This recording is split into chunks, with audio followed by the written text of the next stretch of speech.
ലോകത്തുള്ള സാമൂഹിക നായകന്മാരും സാംസ്കാരിക നായകന്മാരും തലപുകഞ്ഞുകൊണ്ട് ചിന്തിക്കുകയാണ് ഈ സമൂഹത്തെ എങ്ങനെയാണ് നന്നാക്കുക.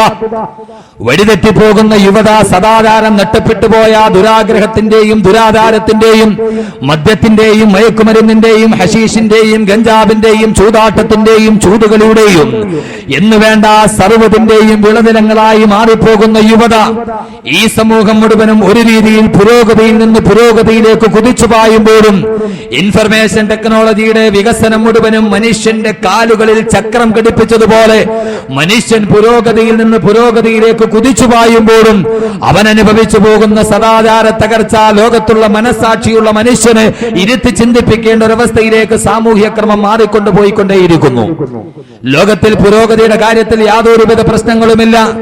അങ്ങകലെ ചന്ദ്രനിൽ പോയി പോലും തട്ടുകട തുടങ്ങാൻ മനുഷ്യൻ തീരുമാനിക്കുന്ന അവസ്ഥയിലേക്ക് പാത്ത് ഫൈൻഡറും സോജേർണറും ചൊവ്വയിലേക്കും വ്യാഴത്തിലേക്കും കുതിച്ചുയരുമ്പോ ഈ ആകാശം മുഴുവനും ലോകം മുഴുവനും മനുഷ്യന്റെ കൈപ്പിടിയിൽ ഒതുങ്ങുമ്പോഴും സ്വന്തം മനസ്സിനെ കൈപ്പിടിയിൽ ഒതുക്കാൻ കഴിയാത്തൊരു സമൂഹമായി നമ്മുടെ സമൂഹം മാറുന്നു എന്നുള്ളത് ദുഃഖകരമായ സത്യമാണ്.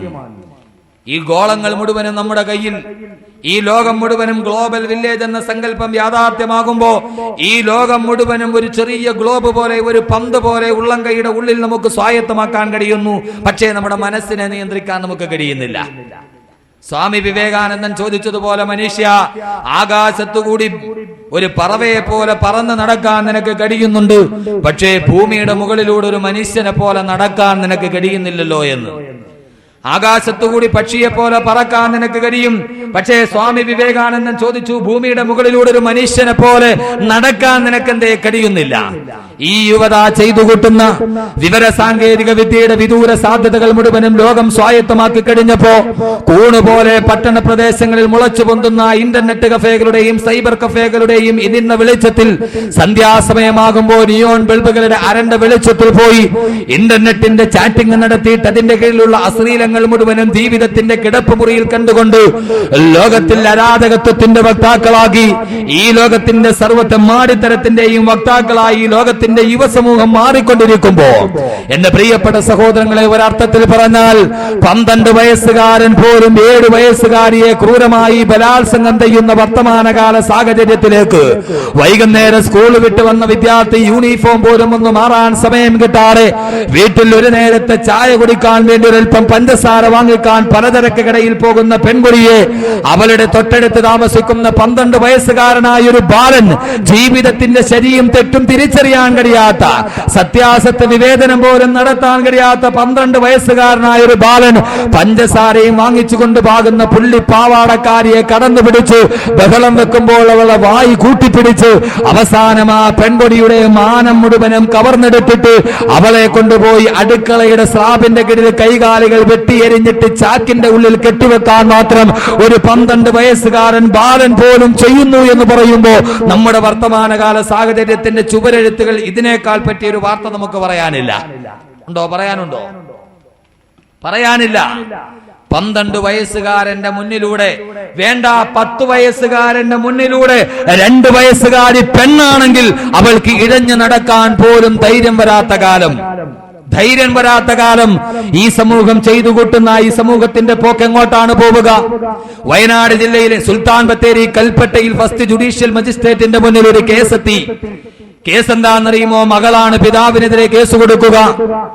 33 വയസ്സുകാരിയായ മകൾ പിതാവിനെതിരെ, 62 വയസ്സുകാരനായ പിതാവ്, 33 വയസ്സുകാരിയായ യുവതി മകൾ പിതാവിനെതിരെ കേസ് കൊടുക്കുന്നു. എന്റെ പിതാവ് എന്നെ മാനഭംഗം ചെയ്യാൻ ശ്രമിക്കുന്നു, എനിക്ക് സംരക്ഷണം നൽകണം. മജിസ്ട്രേറ്റിന്റെ മുന്നിൽ കേസെത്തി.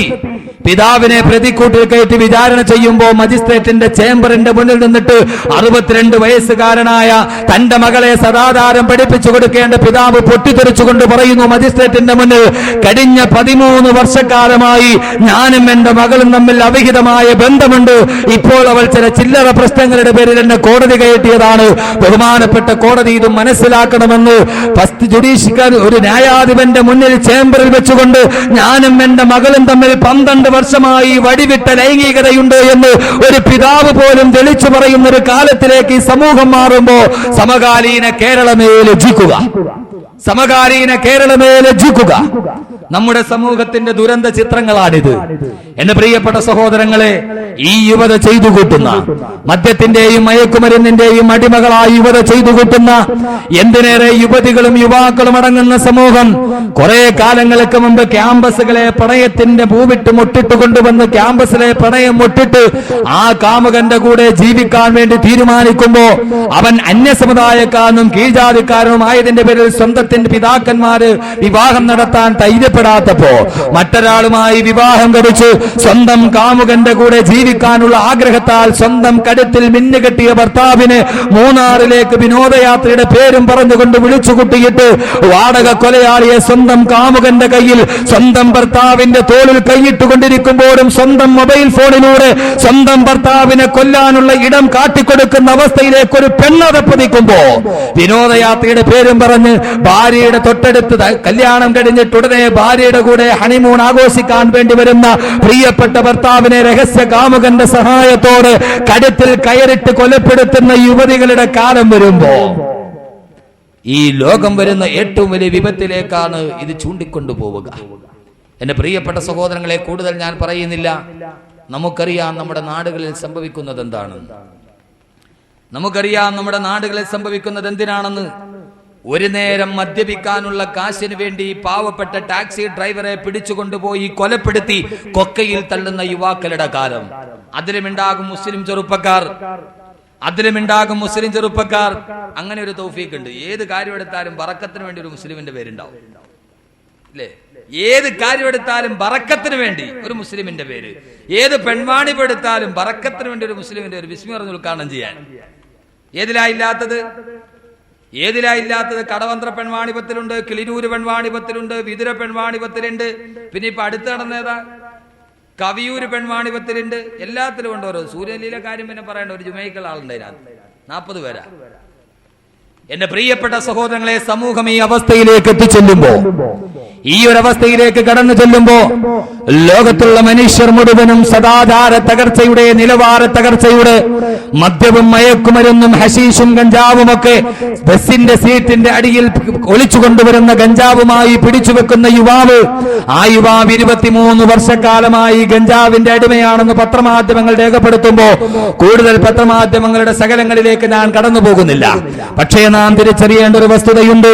പരിശുദ്ധമായ റമദാനിന് മുന്നോടി നടത്തപ്പെടുന്ന ഈ മതപ്രഭാഷണത്തിന്റെ വേദിയിൽ, ഈ മജ്‌ലിസിൽ നാം ഒരുമിച്ച് കൂടുമ്പോ, എന്റെ ശബ്ദം ശ്രവിച്ചുകൊണ്ട് ഇതേപോലെ നിങ്ങൾ ഇരിക്കുമ്പോ, ഇതേപോലെ കോരിച്ചൊരിയുന്ന ഒരു മഴ പെയ്താൽ ആ മഴത്തുള്ളികൾ മുഴുവനും ഇരിക്കുന്ന മനുഷ്യന്റെ തലയിലൂടെ, റിസാലത്തിന്റെ ശരീരത്തിന്റെ തലമുടിയിലൂടെ ആ മഴത്തുള്ളികൾ മുഴുവനും ചോർന്നൊലിക്കുന്ന മദീനത്തെ പള്ളിയിലിരുന്ന് ഇതുപോലൊരു ചോർന്നൊലിക്കുന്ന മഴ പെയ്യുമ്പോ ആ മഴത്തുള്ളികൾ മുഴുവനും അവിടുത്തെ റിസാലത്തിന്റെ തലമുടിയുടെ രോമങ്ങളിലൂടെ താഴെ കൊലിച്ചെടുക്കുന്ന മദീനത്തെ പള്ളിയുടെ മെഹ്റാബിന്റെ കീഴിലിരുന്നിട്ട് 14 നൂറ്റാണ്ടുകൾക്ക് മുമ്പ് ആദരവായ നബി മുഹമ്മദ് മുസ്തഫ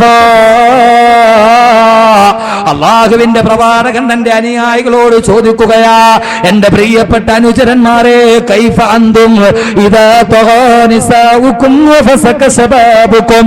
അള്ളാഹുവിന്റെ പ്രവാചകൻ ചോദിക്കുന്നു തന്റെ അനുചരന്മാരോട്, 21-ാം നൂറ്റാണ്ടിലല്ല, 20-ാം നൂറ്റാണ്ടിലല്ല, 14 നൂറ്റാണ്ടുകൾക്ക് മുമ്പ്, ബിഫോർ 1400 years ago, 14 നൂറ്റാണ്ടുകൾക്ക് മുമ്പ് മദീനത്തെ പള്ളിയിൽ തന്റെ മുന്നിലിരിക്കുന്ന അനുചരന്മാരോട് അള്ളാഹുവിന്റെ പ്രവാചകൻ അത്ഭുതത്തോടെ ചോദിക്കുകയാ, എന്റെ പ്രിയപ്പെട്ട അനുചര വൃന്ദമേ, കൈഫ അന്തും, നിങ്ങളുടെ അവസ്ഥ എന്താ?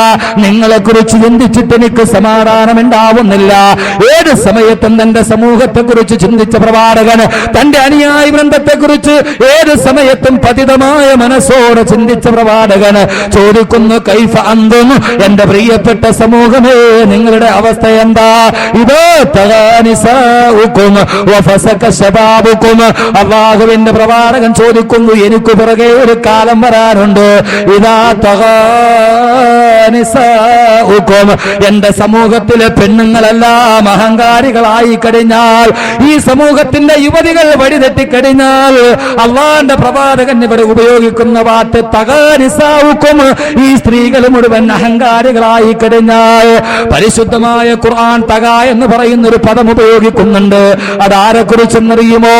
ലോകത്തിലെ ഏറ്റവും വലിയ ഏകാധിപതിയും സർവാധിപതിയും സ്വേച്ഛാധിപതിയുമായി സ്വന്തം ചമഞ്ഞ ഈ ലോകത്തിന്റെ സർവാധിപതിയായ റബ്ബ് ഞാനാണെന്ന് വീരവാദം മുടക്കിയ അനല്ലദീ മുൽക്കു മിസ്റ, ഞാനാണ് മിസ്റിന്റെ സർവാധിപതി എന്ന അവകാശവാദം മുടക്കിയ വഹാദിഹിൽ അൻഹാറു തജ്രീ മിൻ തഹ്തി, ഈ മിസ്റിന്റെ നൈൽ നദി പോലും ചലിക്കുന്നത് എന്റെ ചൂണ്ടുവിരലിന്റെ കൽപ്പനത്തിന് അനുസൃതമായിട്ടാണെന്ന് വീരവാദം മുടക്കിയ ലോകത്തിലെ ഏറ്റവും വലിയ അഹങ്കാരിയായ ഫിറഔൻ ഉണ്ടല്ലോ, ആ ഫിറഔനിനെ കുറിച്ച് വിശേഷിപ്പിക്കാനാണ് ഖുർആൻ ഈ പദം ഉപയോഗിക്കുക. ഇദ്ഹബ് ഇലാ ഫിറഔന ഇന്നഹു തഗാ, ഈ ഫിറഔൻ ഏറ്റവും വലിയ അഹങ്കാരിയായി. തഗ എന്ന് പറയുന്ന പദം ഫിറഔനിനെ കുറിച്ചാണ് ഖുർആൻ പറയുക.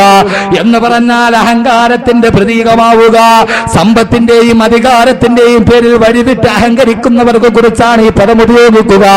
അള്ളാഹുവിന്റെ പ്രവാചകൻ ഇതേ പദം കടമെടുത്തു പറയുകയാ. ഇതാ തഗ നിസാഉകും, ഈ സമൂഹത്തിന്റെ പെണ്ണുങ്ങളെല്ലാവരും അഹങ്കാരികളായാൽ, സമ്പത്തിനൽപ്പം കുമിഞ്ഞുകൂടി കഴിയുമ്പോ ഭർത്താവ് മണലാരുണ്യത്തിൽ പോയിട്ട് പാടുപെട്ടിട്ടുണ്ടാക്കുന്ന പെട്ടോടോടറിന്റെ ഉച്ചിത്തം മുഴുവനും വീട്ടിലേക്ക് വന്ന് കുമിഞ്ഞുകൂടുമ്പോ ഭർത്താവ് തന്റെ ശരീരത്തിന്റെ രക്തം മുഴുവനും വിയർപ്പാക്കിയിട്ട് ഏതോ അറബിയുടെ മുന്നിൽ പോയി അട്ടാങ്ങ പ്രണാമം ചെയ്തിട്ട് അവൻ അയച്ചു കൊടുക്കുന്ന കാശ് മുഴുവനും ഭർത്താവ് അയച്ചു കൊടുക്കുന്ന ഡ്രാഫ്റ്റും കയ്യിൽ പിടിച്ചുകൊണ്ട് അത് മാറാൻ വേണ്ടി സ്റ്റേറ്റ് ബാങ്കിന്റെ വരാന്തയിലൂടെ ഉടുതുണിയുടെ പോലും മറക്കാട് നിറഞ്ഞു നടക്കുന്ന മുസ്ലിം പെണ്ണിന്റെ കാലം വന്നാൽ അള്ളാന്റെ പ്രവാചകൻ പറയുകയാ, സമ്പത്തിന്റെ പേരിൽ ഈ സമൂഹത്തിന്റെ പെണ്ണുങ്ങൾ അഹങ്കരിക്കുന്ന ഒരു കാലം വരുമ്പോ ആ സമയത്ത് ഈ സമൂഹത്തിന്റെ ജീർണാവസ്ഥ എന്താ? ലോകത്തിൽ കേരളത്തിൽ ഏറ്റവും കൂടുതൽ മുസ്ലിം സ്ഥാപനങ്ങളുള്ള, വിദ്യാഭ്യാസ സ്ഥാപനങ്ങളുള്ള, ഏറ്റവും കൂടുതൽ വിദ്യാഭ്യാസത്തിൽ മുൻപന്തിയിൽ നിൽക്കുന്ന മംഗലാപുരമുണ്ട്. ധാരാളം ഇസ്ലാമിക സ്ഥാപനങ്ങളുള്ള, ഇസ്ലാമിക പരിതസ്ഥിതിയുള്ള വിദ്യാഭ്യാസ സ്ഥാപനങ്ങളുള്ള സ്ഥലമാ. കേരളത്തിലെ ഏറ്റവും കൂടുതൽ സർക്കുലേഷനുള്ള വനിതാ പ്രസിദ്ധീകരണത്തിന്റെ വാർത്തയാണ് ഈ പറയുക. അത്രത്തോളം മുസ്ലിമീങ്ങൾ തിങ്ങി താമസിക്കുന്ന, ഇസ്ലാമിക ഷിആറോടെ ചിഹ്നങ്ങളോടെ ജീവിക്കുന്ന മംഗലാപുരത്ത് അവിടുത്തെ വൈകുന്നേരം എങ്ങാനും അവിടുത്തെ ക്യാമ്പസുകളെന്ന് വിട്ടുകഴിയുമ്പോ മംഗലാപുരത്തിന്റെ ദേശീയ പാതയിലൂടെ രണ്ട് പുരുഷന്മാരുടെ നടുവിൽ ബോയ് ഫ്രണ്ട് എന്ന ഓമന പേരും പറന്ന് ആ രണ്ട് പുരുഷന്മാരുടെ ഇരു ചുമലുകളിലൂടെ തന്റെ രണ്ട് കരങ്ങളും ചേർത്ത് വെച്ച് ഉടുത്തിരിക്കുന്ന ടീഷർട്ടിന്റെ മുകളിൽ ഈ വസ്ത്രത്തിന്റെ അടിയിൽ ഞാൻ പരിപൂർണ നഗ്നയാണ് എന്ന് പരസ്യമായിട്ട് എഴുതിക്കൊണ്ട് നടക്കുന്ന ഉത്തമ സമുദായത്തിന്റെ സ്ത്രീകളുടെ കാലം വന്നാൽ അള്ളാന്റെ പ്രവാചകൻ പറയുന്നതിന്റെ 21-ാം നൂറ്റാണ്ടിലെ വിവക്ഷയിതാ. ഉടുത്തിരിക്കുന്ന ടീഷർട്ടിന്റെ മുന്നിൽ ആ ടീഷർട്ടോ അകത്ത് നിന്നാൽ പുറം കാണാം, പുറത്തു നിന്നാൽ അകം കാണാം. ആ ടീഷർട്ടിന്റെ മുന്നിൽ പരസ്യമായിട്ട് ഈ വസ്ത്രത്തിന്റെ അടിയിൽ ഞാൻ പരിപൂർണ നഗ്നയാണ് എന്ന് പരസ്യമായിട്ട് എഴുതിക്കൊണ്ട് നടക്കുന്ന ഉത്തമ സമുദായത്തിന്റെ കന്യകമാരുടെ കാലം വന്നാൽ കോൺക്രീറ്റ് സൗധങ്ങളിൽ നിന്ന് രാജകീയ നൗകയിലേറി പന്തനക്ഷത്ര ഹോട്ടലുകളിൽ സുഖം തേടി അലയുന്ന കടൽ കടന്നെത്തുന്ന വിദേശ സംസ്കാരത്തെ കെട്ടിപ്പിടിക്കാനും ഭാര്യപ്പുണരാനും അള്ളാന്റെ പ്രവാചകൻ നബി മുഹമ്മദ് മുസ്തഫ 14 നൂറ്റാണ്ട് മുമ്പ് പറഞ്ഞു പോയൊരു സമൂഹം എന്നെ ശ്രമിക്കുന്ന എന്റെ വേളാവൂരിലെ പെങ്ങന്മാരോട് ആ ഒരു സമൂഹം നിങ്ങളാണോ എന്ന് മനസ്സിരുത്തി ചിന്തിക്ക്. അള്ളാന്റെ പ്രവാചകൻ പറഞ്ഞു, ഒരൽപ്പം സമ്പത്ത് വന്നങ്ങട് കുമിഞ്ഞുകൂടി കഴിയുമ്പോ ഇത്രയും നാള് ചെറ്റക്കുടിൽ കിടന്നുറങ്ങിയിട്ട് പാതിരാത്തിൽ ഇതേപോലെ കോരിച്ചൊരിയുന്ന മഴയത്ത് കിടന്നുറങ്ങാൻ പോലും കഴിയാറ് ചിരട്ട കൊണ്ട് തറയിൽ നിന്ന് വെള്ളം എത്തിക്കളഞ്ഞിട്ട് തടപ്പായിൽ കിടന്നുറങ്ങിയ സമൂഹം, ദാരിദ്ര്യത്തിന്റെ നെരിപ്പോട് കണ്ട സമൂഹം, ഏതോ ഒരു മനുഷ്യൻ ഗൾഫിൽ പോയിട്ട് അല്പം പൈസ വന്നു കഴിഞ്ഞാൽ അതിന്റെ പേരിൽ ലോകത്തെ ഏറ്റവും കൂടുതൽ അഹങ്കരിക്കുന്ന ആളുകളായി മാറുന്ന മുസ്ലിം പെങ്ങളെ കുറിച്ച് പ്രവാചകൻ പറയുകയാ. ഇതാ തൊഹാനിസാവുക്കും, ഈ സമൂഹത്തിന്റെ പെണ്ണുങ്ങൾ അതിർവരമ്പങ്ങൾ ലംഘിച്ചു കഴിഞ്ഞാൽ വീണ്ടും പ്രവാചകൻ പറയുന്നു, വഫസക ശബാബുക്കും, ഈ സമൂഹത്തിന്റെ യുവാക്കൾ പാപത്തിന്റെ അടിമകളായി കഴിഞ്ഞാൽ, ഈ സമൂഹത്തിന്റെ യുവാക്കൾ പാപങ്ങളുടെ അടിമകളായി കഴിഞ്ഞാൽ കൂണുപോലെ മുളച്ചു പൊന്തുന്ന ഇന്റർനെറ്റ് കഫേകളുടെയും സൈബർ കഫേകളുടെയും മുന്നിൽ പോയിട്ട് അവിടെ പോയി ഇന്റർനെറ്റ് കഫേകൾ നിയോൺ ബൾബുകളുടെ അരണ്ട വെളിച്ചത്തിൽ പോയിരുന്നിട്ട് പാതിരാത്രി മുഴുവനും പകലാക്കി മാറ്റുന്ന മുസ്ലിം ചെറുപ്പക്കാരാ, അള്ളാഹുവിന്റെ പള്ളിയുടെ മിനാരത്തിൽ നിന്ന് ബാങ്ക് വിളിക്കുമ്പോ പള്ളിയിലേക്ക് വന്നിട്ട് അള്ളാഹുവിന്റെ മുന്നിൽ സുജൂദ് ചെയ്തിട്ട് അത്തഹിയാത്തു മുബാറകാത്തു സ്വലവാത്തു തയ്യിബാത്തു ലില്ലാഹ് അസ്സലാമു അലൈക അയ്യുഹൻ നബിയ്യു വറഹ്മത്തുള്ളാഹി വബറകാതുഹു അസ്സലാമു അലൈനാ വഅലാ ഇബാദില്ലാഹി സ്വാലിഹീൻ. അത്തഹിയാത്ത് ചൊല്ലുമ്പോ അശ്ഹദു അല്ലാ ഇലാഹ ഇല്ലല്ലാഹ് സർവാധിനാഥനായ റബ്ബിന്റെ സർവാധിപത്യം അംഗീകരിക്കാൻ വേണ്ടി അശ്ഹദു അല്ലാ ഇലാഹ എന്ന് പറയുമ്പോൾ അതിന്റെ ചിഹ്നമായി റബ്ബിന്റെ മുന്നിൽ സാക്ഷ്യം നിൽക്കേണ്ടതിന്റെ ചൂണ്ടുവിരല്, ഈ ചൂണ്ടുവിരൽ അല്ലാഹുവിന്റെ യജമാനന്റെ മുന്നിൽ നിന്റെ സാക്ഷിപത്രമായി ഉയർത്തി കാണിക്കേണ്ട ചൂണ്ടുവിരല്, അത്തഹിയാത്തിൽ നിന്ന് അല്ലാഹുവിന്റെ മുന്നിൽ അനുസരണയോടെ ഉയർത്തേണ്ട ചൂണ്ടുവിരല്. ഓ ചൂണ്ടുവിരലുമായിട്ട് ഇന്റർനെറ്റ് കഫേകളുടെ .കോമുകളുടെ ബട്ടണുകളിൽ വിരലമർത്തിയിട്ട് ലോകത്തുള്ള 140 രാഷ്ട്രങ്ങളിൽ ഏതൊക്കെ പെണ്ണ് തുണി ഉരിഞ്ഞാടിയാലും അത് മുഴുവനും ചൂടൻ വെബ്സൈറ്റുകളിലൂടെ കണ്ടുകൊണ്ട് രസിച്ചു മതിച്ച് നടക്കുന്ന മുസ്ലിം ചെറുപ്പക്കാരാ, ഓണത്തിന്റെ സീസണായി കഴിയുമ്പോ മദ്യമാരോ ഹലാലാക്കിയതുപോലെ ബിവറേജസ് കോർപ്പറേഷന്റെ മുന്നിൽ പോയി തള്ളുകൂടിയിട്ട് ഒരു കുപ്പി മദ്യത്തിന് വേണ്ടി തിക്കും തിരക്കും കൂടി സ്വന്തം സമുദായത്തിൽപ്പെട്ട സഹോദരന്റെ പള്ളയിലേക്ക് കത്തിക്കുരുകി കയറ്റിയിട്ട് ചൊരുക്കുന്ന കല്ലും മയക്കും കറുപ്പും അടിഞ്ഞാട്ടമാടി തെറിക്കുന്ന പെണ്ണും ചലച്ചിത്ര നീല പടർപ്പിൻ കൊടുപ്പും ചിദാനന്ദവെത്തിക്കും മറ്റെന്തു വേണം എന്ന മുദ്രാവാക്യവുമായി ബാർ ഹോട്ടലുകളുടെ മുകളിലൂടെ അലഞ്ഞു തിരിഞ്ഞു നടക്കുന്ന എന്റെ പ്രിയപ്പെട്ട മുസ്ലിം ചെറുപ്പക്കാരാ, 14 നൂറ്റാണ്ട് മുമ്പ് എന്റെയും നിങ്ങളുടെയും മുത്തായ ഹബീബ് നെഞ്ചത്ത് കൈവച്ച് പറയുകയാ, പടച്ച റബ്ബേ എന്റെ സമുദായം ഇതേപോലെ ദുഷിച്ചു പോകുന്നൊരവസ്ഥ വന്നാൽ ഓരോ മഹല്ലുകളിലും ഈ ചെറുപ്പക്കാരുടെ വലിയ വിപത്തിന്റെ പാത പിന്തുടർന്നു കഴിഞ്ഞാൽ ആ സമയത്ത് ഈ സമൂഹത്തിന്റെ ദുരവസ്ഥ എന്താന്നോർത്തിട്ട് എന്റെ കൽബ് പിടയുകയാണെന്ന് റൂഹി ഫിദാ നബി മുഹമ്മദ് മുസ്തഫ.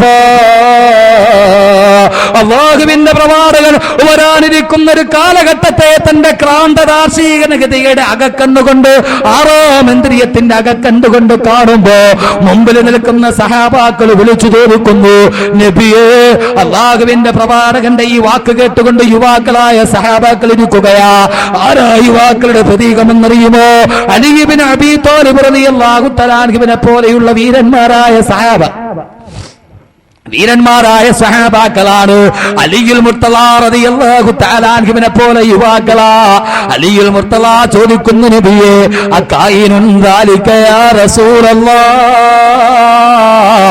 അകായിനുൻ ദാലിക യാ റസൂലല്ലാഹ്. അല്ലാഹുവിന്റെ നബിയേ, ഇതുപോലൊരു സമൂഹം ഈ ലോകത്ത് വരുമോ നബിയേ? അത്ഭുതത്തോടെ ചോദിച്ചു പോയി സയ്യിദുനാ അലിയുൽ മുർത്തള. അലി റളിയല്ലാഹു തആല വിശ്വസിക്കാൻ കഴിഞ്ഞില്ല. എങ്ങനെയാ വിശ്വസിക്കാൻ കഴിയുക? നബിയെ, അകായിനുൻ ദാലിക യാ റസൂലല്ലാഹ്, അങ്ങനെ ഒരു സമൂഹം വരുമോ നബിയെ? ഇത്രയ്ക്ക് ഗതികെട്ടൊരു സമൂഹം. കാരണം അലിയുൽ മുർത്തള ഈ നൂറ്റാണ്ട് കണ്ടില്ല. അലിയുൽ മുർത്തള 21-ാം നൂറ്റാണ്ടിന്റെ ഈ ജീർണതയുടെ സമൂഹത്തെ കണ്ടില്ല. പക്ഷേ അള്ളാഹുവിന്റെ പ്രവാചകൻ അങ്ങനെയല്ല. അലിയുൽ മുർത്തളാക്ക് പഞ്ചേന്ദ്രിയം, അള്ളാന്റെ പ്രവാചകൻ 6ാം ഇന്ദ്രിയം, the sixth sense, 6ാമതൊരു ഇന്ദ്രിയം. അതിന്റെ അകക്കണ്ണുകളിലൂടെ ഈ അഭൂതീക ലോകത്തിന്റെ, അനന്യ സാധാരണ ലോകത്തിന്റെ അതീവ രഹസ്യങ്ങൾ പോലും അകക്കണ്ണുകൊണ്ട് തിരിച്ചറിഞ്ഞ പ്രവാചകൻ പറഞ്ഞു, വരാനിരിക്കുന്നൊരു കാലം പെണ്ണുങ്ങൾ മുഴുവൻ അഹങ്കാരികളാകുന്ന കാലം, യുവാക്കൾ മുഴുവനും പാപത്തിന്റെ അടിമകളാകുന്ന കാലം. അലിയുൽ മുർത്തളാക്ക് വിശ്വസിക്കാൻ കഴിഞ്ഞില്ല. ചോദിച്ചു പോയി, നബിയേ, അകായിനുൻ ദാലിക യാ റസൂലല്ലാഹ്, അങ്ങനെ ഒരു കാലം വരുമോ നബിയേ? മദ്യപിച്ച് മതോന്മത്തരായി ചരസിന്റെയും ഗഞ്ചാവിന്റെയും അടിമകളായി ശപിക്കപ്പെട്ടൊരു സമൂഹം വരുമോ നബി? അങ്ങനെ അലിയുൽ മുർത്തളാക്ക് എങ്ങനെയാ അങ്ങനെ ചിന്തിക്കാൻ കഴിയുക? കാരണം അലിയുൽ മുർത്തള യുവാക്കളുടെ പ്രതിനിധിയാണ്. ദലിയ കിസ്റായുടെയും കൈസറിന്റെയും കൊട്ടാരത്ത്, ഖൈബറിന്റെ കൊട്ടാരത്ത് മുഴുവനും കിടകിടാ വിറപ്പിച്ച അനല്ലദീ സമ്മതിനി ഉമ്മി ഹൈദറ കലൈതി ഗാബത്തിൻ കരീഹിൽ മൻളറ ഉകീലുകും ബിസാരി കൈലസന്തറ. അല്ലാഹുവിന്റെ പ്രവാചകന്റെ അനുയായി ഖൈബറിന്റെ മണൽക്കോട്ടകളെ കിടുകിടാ വിറപ്പിച്ച, ഖൈബറിന്റെ മണൽത്തരികളെ കിടുകിടാ വിറപ്പിച്ച സയ്യിദുനാ അലിയുൽ മുർത്തള മദ്യപിച്ച് മതോന്നതരാകുന്ന ഒരു സമൂഹം വരുമെന്ന് കേട്ടപ്പോ അലി റളിയല്ലാഹു തആല അൻഹു ചിന്തിക്കാൻ കഴിയുന്നതിന്റെ അപ്പുറമാ. കാരണം അലിയിൽ മുർത്തലാന്റെ മദ്യത്തിനോടുള്ള നിലപാടെന്താ? മദ്യത്തിനോടുള്ള അലിയിൽ മുർത്തലാന്റെ നിലപാടെന്താ? ഒരു പട്ടി ഒരു നാട്ടിലൂടെ ഒരു വഴിയിലൂടെ നടന്നു പോകുമ്പോ ഒരു കല്ല് കുടിച്ചിട്ട് ഒരു മനുഷ്യൻ വലിച്ചെറിഞ്ഞ കുപ്പി എങ്ങാനും മണ്ണിലോട്ട് ചെരിഞ്ഞു വീണിട്ട് ആ കുപ്പിയിലുണ്ടായിരുന്ന മദ്യത്തിന്റെ അവശിഷ്ടം ഭൂമിയിലേക്ക് വീണ് നടന്നു പോകുന്ന ഒരു പട്ടി അവശിഷ്ടം വീണ് ആ ഭാഗത്ത് നക്കി കുടിച്ചിട്ട് ആ മദ്യത്തിന്റെ ഒരു അവശിഷ്ടം എങ്ങാനും പട്ടിയുടെ വയറ്റിലേക്ക് ചെന്നത്, ആ പട്ടി എങ്ങാനും മദ്യത്തിന്റെ അവശിഷ്ടം നക്കി കുടിച്ച പട്ടി ഒരു ഭാഗത്ത് മൂത്രമൊടിച്ചിട്ട് ആ മൂത്രമൊടിച്ച സ്ഥലത്തെങ്ങാനും ഒരു പള്ളി പണിതാൽ ആ പള്ളിയിൽ കയറി നമസ്കരിക്കാൻ പോലും ഞാൻ ഇഷ്ടപ്പെടുന്നില്ല എന്ന് മദ്യത്തിനോട് രാജിയില്ലാത്ത സന്ധിയില്ലാത്ത രാജ്യം പ്രഖ്യാപിച്ച സയ്യിദുനാ അലിയുൽ മുർത്തള മദ്യപിച്ചു മോന്തി ഒരു പട്ടി എങ്ങാനും മൂത്രമടിച്ചാലോ ആ മൂത്രമടിച്ച ഭാഗത്തൊരു പള്ളി ഉണ്ടാക്കിയാൽ ആ പള്ളിയിലെ നമസ്കാരം പോലും അനുവദനീയമല്ലെന്ന് പറഞ്ഞ ബഹുമാനപ്പെട്ട സയ്യിദുനാ അലിയുൽ മുർത്തള റളിയല്ലാഹു തആല അൻഹുവിനെ പോലെയുള്ള സഹാബാക്കൾ ഉണ്ടല്ലോ. ഖാതീലുൽ കുഫാരീന ളാരിബുൻ കൻകതറൻ കതറാ അലി ഹൈദർ റസൂലുള്ളാഹി അൻഹു റളിയല്ലാഹ്. അലി റളിയല്ലാഹു തആല അൻഹു ചോദിച്ചു പോയി നബിയേ അകായിനുൻ ദാലിക യാ റസൂലല്ലാഹ്, അങ്ങനെ ഒരു കാലം വരുമോ നബിയേ? അല്ലാഹുവിന്റെ പ്രവാചകന്റെ മറുപടി, ചോദ്യകർത്താവിന്റെ മറുപടി ചോദ്യമൊന്ന്, അതിനേക്കാൾ ഫിറ്റായ മറുപടി പ്രവാചകന്റെ. അലിയെ ഭയക്കണ്ട, അത്ഭുതപ്പെടേണ്ട. ഫസയകൂനു അസദ്ദു മിൻഹു, ഇതിനേക്കാൾ അതിര് കടന്ന കാലമാ വരാനിരിക്കുന്നതെന്ന് വിശ്വഗുരുവേ, വിശ്വാചാര്യനെ, വിശ്വതിരുദൂതരേ നബി മുഹമ്മദ് മുസ്തഫ. അള്ളാഹുവിന്റെ പ്രവാചകന്റെ മറുപടി ഫസയകൂനു അശദ്ദ മിൻഹു, അലിയെ ഇതൊന്നുമല്ല ഇതിനേക്കാൾ വലിയൊരവസ്ഥയാ വരാനിരിക്കുക. അള്ളാഹിന്റെ പ്രവാചകൻ ഫസയകൂനു അശദ്ദു മിൻഹു എന്ന് പറഞ്ഞത് സുൽത്താൻ ബത്തേരിയിലെ ഈ പെണ്ണിനെ കുറിച്ചായിരിക്കാം. ആ കാലഘട്ടത്തിൽ അങ്ങനെ ഒന്നുമില്ല. സ്വന്തം പിതാവുമായി 12 വർഷത്തോളം അതിരുവിട്ട ബന്ധം പുലർത്തുന്ന പെണ്ണിന്റെ കാലം. അള്ളാഹിന്റെ പ്രവാചകൻ പറഞ്ഞു ഫസയകൂനു അശദ്ദ മിൻഹു, ഇതിനേക്കാൾ അധപ്പതിച്ചു പോകുന്ന ഒരു കാലം വരാനിരിക്കുക. ആ കാലത്തിന്റെ സാക്ഷികളാണ് നാം. അള്ളാഹു കാത്തിരക്ഷിക്കട്ടെ. ആ കാലത്തിന്റെ പ്രതിനിധികളാണ് നാം. വെടിതെറ്റിപ്പോകുന്ന യുവത ചെയ്തു കൂട്ടുന്ന കോലങ്ങൾ എന്തൊക്കെയാണ്? അല്ലാഹു സുബ്ഹാനഹു വ തആല ഹബീബായ നബി മുഹമ്മദ് മുസ്തഫ, ഇതേതായാലും കൊള്ളാം, ഹബീബായ നബി മുഹമ്മദ് മുസ്തഫ. ഇത്രയും പാടുപെട്ട് ഞാൻ വേണമെന്ന് പറഞ്ഞിട്ട് നിങ്ങൾ ഇങ്ങനെ ഫ്രീസറിൽ വെച്ച ബ്ലോക്ക് ഓടി ഇരിക്കണ മാതിരി ഇരിക്കണ. സാധാരണ മഴ പെയ്തപ്പോ ഒരു കാര്യം ഉള്ളത് പറയാമല്ലോ, എനിക്ക് വലിയ സന്തോഷമായിരുന്നു. കാരണം ഇന്നെങ്കിലും പോയി വീട്ടിൽ കിടന്ന് സുഖമായിട്ട് ചുരുണ്ട് കൂടി കിടന്ന് ഉറങ്ങാമല്ലോ. പക്ഷെ എല്ലാവരും കൂടെ നിർബന്ധിച്ചുകൊണ്ടാണ് വഴുത് പറയാൻ വേണ്ടി എഴുന്നേറ്റ്. ഇപ്പൊ വഴുത് പറയാൻ വേണ്ടി വെച്ചപ്പോൾ ഇതിപ്പോ ഞാൻ നോക്കിയിട്ട് അത് ഒരു പ്രതികരണമില്ലാത്ത സമൂഹത്തിനോട് പ്രസംഗിച്ചിട്ട് കാര്യമുണ്ടോ? ഉണ്ടോ ഉസ്താദേ?